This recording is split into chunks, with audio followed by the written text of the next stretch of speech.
Jerry had this crazy idea to start a t-shirt business. It wasn't about making t-shirts as much as it was about doing something to serve the kingdom. I tried applying for groundskeeping positions at churches. I thought maybe I'll get a job working for a church so that I can serve God, because that's the only way I thought I knew how at the time. That didn't work out. Didn't get hired on any positions working for the church. I kept on doing the job that I had, which I liked doing, but it wasn't fulfilling spiritually. I was pretty much the only believer at that workplace. There was a couple other believers, but even they were kind of tired of hearing me talk about my faith. It got to the point where I was kind of just not welcome. Like my whole life revolves around my relationship with my Creator. And so it consumed my life in a good way, and I just became somebody that they didn't want to be around. But there was a lot good that came from it. The Father allowed me to trust in Him and find my comfort and my peace, my joy in Him, and not in my friends, my coworkers, or surroundings. I decided just to make t-shirts. When I was a boy, my dad used to buy these boxes of evangelistic t-shirts to give people. They would have different sayings on them. The t-shirts would look really familiar. Like it would look like a Coca-Cola t-shirt, white letters on a red t-shirt, and it said Jesus Christ, but it at first glance looked like it said Coca-Cola. Or another t-shirt, He Saves, across the chest, but it looked like a Hershey's candy bar. You know, my dad buying those t-shirts to give people planted a seed in my heart when I was just a boy. Eventually it sprouted up, and I didn't know that that's what was happening. I didn't know that there was a seed planted in me a long time ago with the idea of evangelizing with t-shirts. I just thought, you know, this is prime real estate. If you're going to advertise for something, why would you want to advertise for Nike or Adidas when you can advertise for your Creator? When we first started, Jared came to me with this idea, and he was still working at his current 9-to-5. And we didn't really know where to start or what to do, but we just started. I remember he cut out our first t-shirt by hand with an X-Acto blade on heat transfer vinyl, and we had one of those cheap heat presses. We went through our first 3 heat presses really quick. You don't want to buy a cheap heat press. We learned that. And he cut it out by hand and pressed his first shirt, and I still have that shirt. That was how it started. And I remember when you were going to your 9-to-5 and you were telling friends and family, like, yeah, we're gonna start this t-shirt business. They'd ask us all these questions, and we'd kind of be like, I don't know, but we're just gonna start. It was like we were being laughed at for trying this new venture. I don't think a lot of people really thought we could make a career out of it, let alone like support our family with it. I felt the same way at times, because we were working full-time, or I was working full-time. Lucia worked full-time for a good portion of that too. During COVID, when I got laid off, she picked up a job doing sales online. And that's actually a piece of the puzzle too that helped us get here, because you were working remotely. Yeah. It allowed us to make the transition and still eat. Yeah.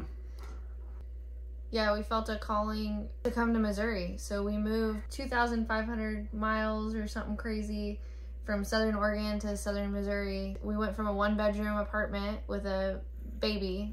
We had our son right around the time we started the company.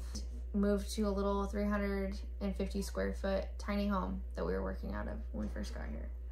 Yeah, it wasn't much bigger than where we were at in Oregon, but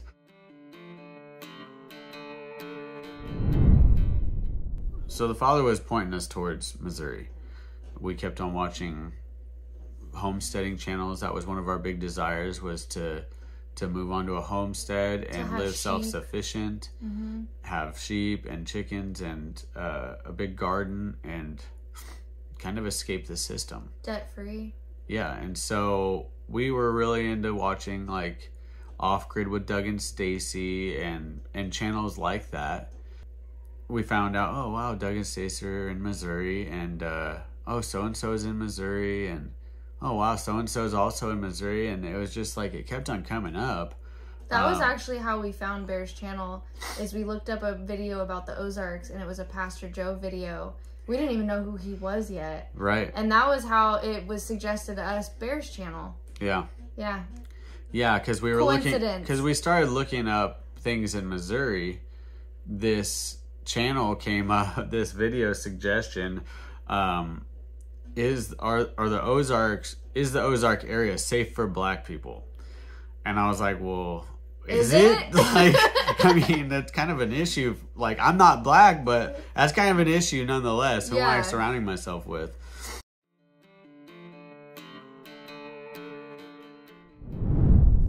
So we were going to get some food, and I did pass where we were going to eat, and I was like, they have the same restaurant is just down this road again in like 10 miles. And we like going for a little back road drive, so we did. As we're driving, we're talking about Missouri. We're talking like, that'd be kind of wild, move all the way across the country.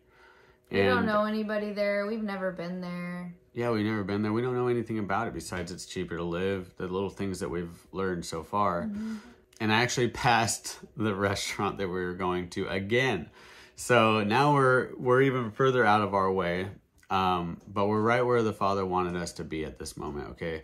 So I turned around, and we're still talking about Missouri, and I said, don't worry, because she's kind of getting stressed about the idea of moving. All of our family's there, and it was stressful, I'm not going to lie. And I was like, consoling her. I'm like, comforting her. Don't worry, if we're supposed to move to Missouri, God will give us a confirmation. We're not going to up and leave on a whim. It was literally at that moment that I said, God will give us a confirmation, that we passed a street sign on the right side of the road that said Missouri Flats. And then as we're passing that sign on the left side of the road, it said on a veterinary sign, do what's right, not what's easy. And if the two signs lining up together with that timing wasn't enough, we both felt an overwhelming presence of the Holy Spirit. Mm-hmm. Just without smack us in the face. Without saying a word to each other, we both looked at each other, and both of our eyes were welling up with tears. And from that very moment, we had no shadow of a doubt that we were supposed to go to Missouri. And the only question was, how are we going to get there, and what are we going to tell our family? Yeah, we're already looking crazy. We stopped eating unclean food. Doing holidays like Christmas. Yeah, like our whole life was different. We changed a lot in a short period of time. Started wearing these funny tassels. Yeah. Yep.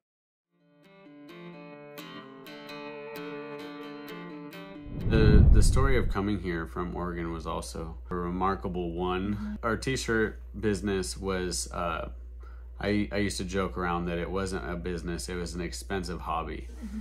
Because... It was at first. It was. Every business adventure is full of investments at first. Mm-hmm. So we're buying the sizer, heat transfers, the HTV, the cutting machine, we didn't even have really a laptop, I don't think. We did for your work. Yeah, for my work.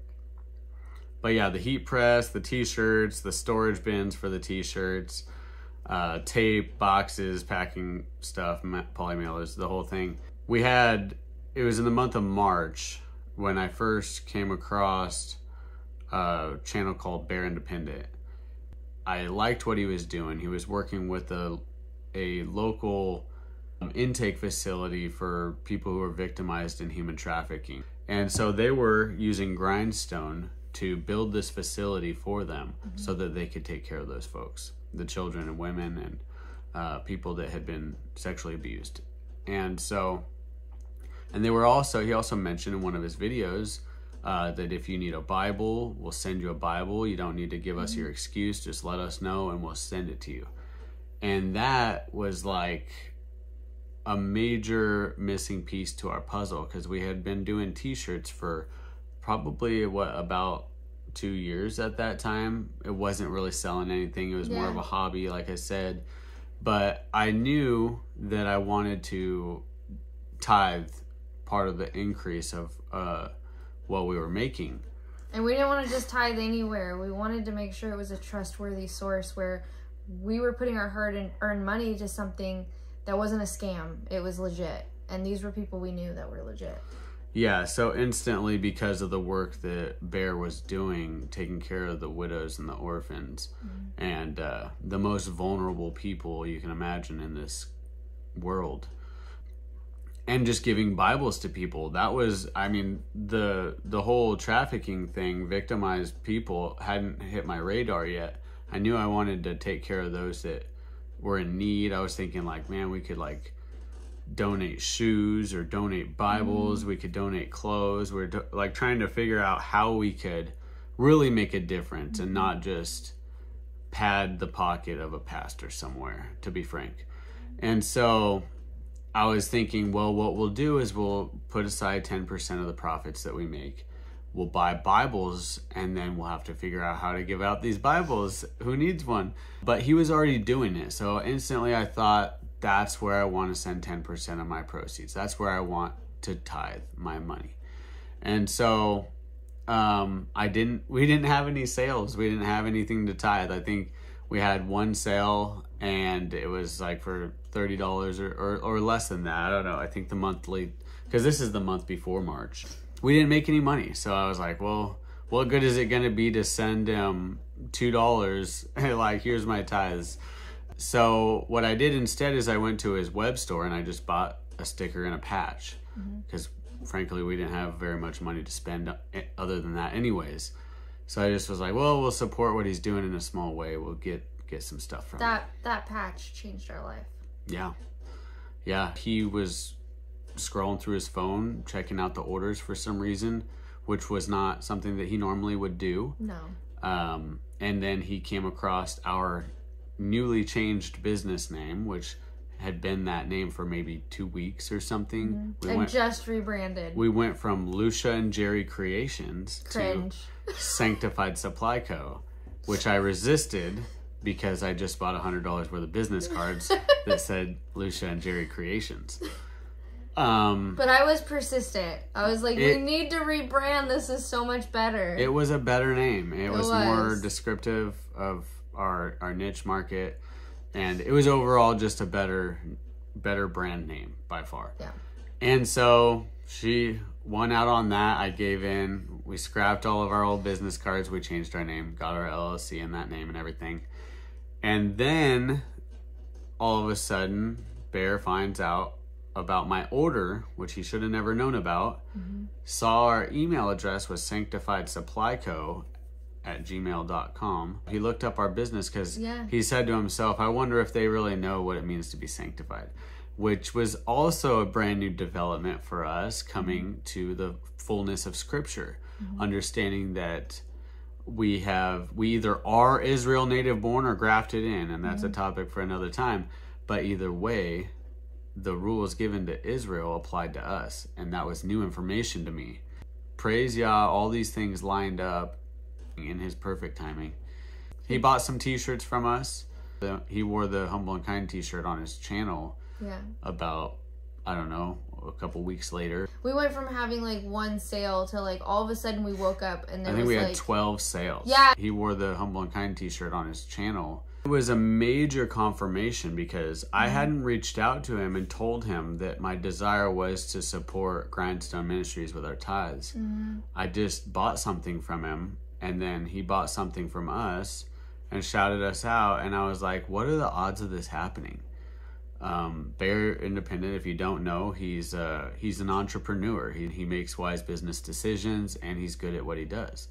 And so with these 12 orders, I had enough money to call him for a consultation. And I said, well, what better use of this money could I do than to pay him for, first of all, I wanted to support what he was doing. I said, I'm paying him for a consultation. First of all, I got to tell him how wild this is that he just bought our shirts and promoted our company after I decided that's who I wanted to support with my tithes. It was a major confirmation.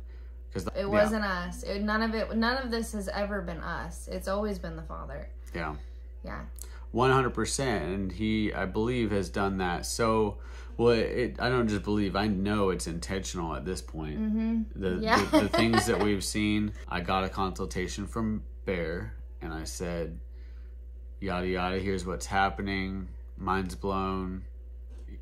We've been told to come to Missouri. We didn't know how we were going to tell our family, let alone tell this guy on the internet this was our goal, and we had no idea how it was going to happen. Yeah, he wasn't surprised by it, though. No. I said, so now we need to figure out how we're going to get to Missouri. He said, all right, well, you sell t-shirts. How many t-shirts do you need to sell to come up with the money you need to leave? And I had no idea. I wasn't really accustomed to running numbers. This was all just like a side hobby. I didn't really even know my profit margins. So he helped me figure all this stuff out. He said, okay. He said, all right, well, how much is the U-Haul? Do you need to put a down payment on the house that you're going to get when you get there? All this stuff. And so we worked up the total amount. And he said, all right, well, here's the profit. You take the total amount, divide by the profit. This is how many shirts you need to sell to profit enough to pay for all your expenses and to eat and get gas and get where you're going. It turned out to be about 500 t-shirts that we needed to sell in order to make that happen. By the grace of the Most High, he decided to go ahead and help us with this mission. We came up with a t-shirt, the Waking the Giant t-shirt. You were there for that and you bought one of those. Sincerely, thank you. You've helped change our life. We sold over 500 t-shirts in 2 weeks. The rest is history.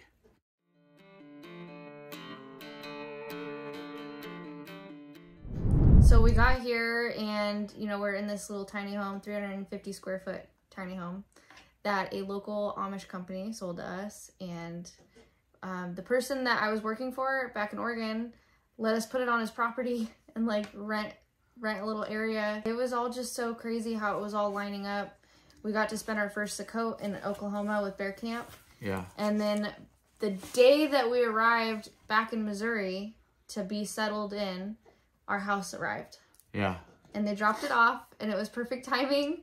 And we weren't screen printing yet, though. We were doing everything with heat transfers. So I remember at that time, I was still pressing the shirts. Jerry hadn't taken over with screen printing yet. And so I was printing our shirts on our front porch and then keeping the inventory up in our little 3-foot loft.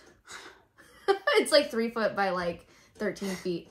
It's a pretty little hobbit hole. I was like a little hobbit up there.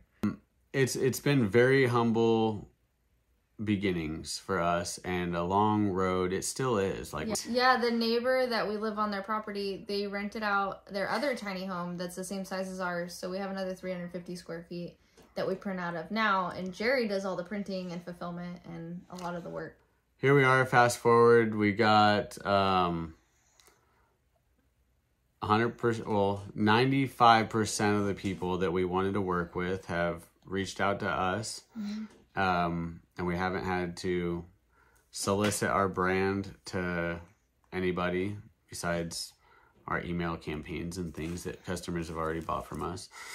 The Father's really blessed it. He showed me from the very beginning with the move out here, selling the t-shirts to get to Missouri, that he was a part of this, and that as long as we steward it well, he's going to bless it. And I think the only thing that sets us apart as far as starting a business from other people is that we just started. We didn't wait for things to line up. We didn't wait till we had a bigger space or a bigger budget. And I want to say that to anybody who's watching this right now, if you've had something, even if it doesn't seem like a home run idea, because I thought it was kind of silly to make t-shirts, to be honest. I thought, man, how impactful is this really going to be for the kingdom? Is this really what the Father wants me to do? Just start. And we've heard dozens of testimonies from people telling us, your shirt started a conversation today and I got to witness to somebody, or I was wearing your shirt when I got baptized, or these amazing other things. Like my shirt ended up helping me be able to talk about topics with my family that I wasn't able to talk about.